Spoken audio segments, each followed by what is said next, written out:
বিশ্বকাপ ফাইনালের শেষ বাঁশির পর তৈরি হওয়া উত্তপ্ত পরিস্থিতি নিয়ে মুখ খুললেন স্পেন ফুটবলার দানি ওলমো। সেদিন তাকে ঘুষি দিয়েছিলেন আর্জেন্টিনার সহকারী কোচ রবার্তো আয়লা। পরে অবশ্য নিজের কর্মকাণ্ডের জন্য দুঃখ প্রকাশ করেন আলবিসেলেস্তে কোচ। তবে ওলমোর দাবি, কেউ যদি সত্য ঘটনা স্বীকার না করে ক্ষমা চান, তার কোনো মানেই হয় না। বিশ্বকাপ ফাইনালের এক সপ্তাহ পেরিয়ে গেলেও সহসাই থামছে না ম্যাচ শেষে আর্জেন্টিনা দলের বিতর্কিত আচরণ। যেদিন ঘটনায় জড়িয়ে ভিন্ন মাত্রা যোগ করেছিলেন দেশটির সহকারী কোচ রবার্তো আয়লা, এবার তাকেই এক হাত নিলেন বিশ্বকাপ জয়ী বার্সা তারকা দানি ওলমো। নিউ জার্সিতে স্পেনের শিরোপা উদযাপনের দৃশ্যপট মুহূর্তেই বদলে যায়। শেষ বাঁশির পর স্প্যানিশ খেলোয়াড়দের সঙ্গে সংঘর্ষে জড়িয়ে পড়েন লিয়ান্দ্রো পারেদেস, নাহুয়েল মলিনা সহ কয়েকজন আর্জেন্টাইন ফুটবলার।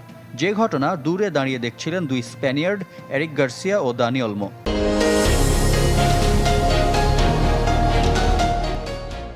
হঠাৎ সেখানে উপস্থিত হন আলবিসেলেস্তের সহকারী কোচ আয়লা, যেখানে ওলমোকে ঘুষি ও ধাক্কা দিতে দেখা যায় এই আর্জেন্টাইনকে।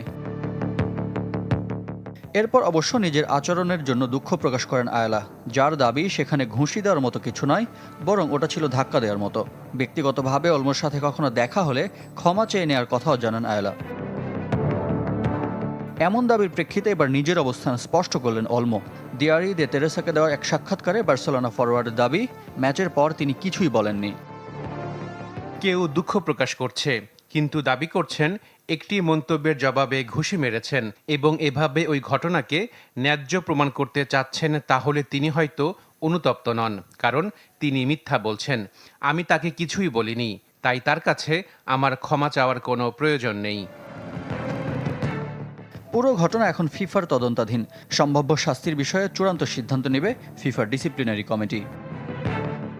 রিফাত হোসেন, চ্যানেল 24।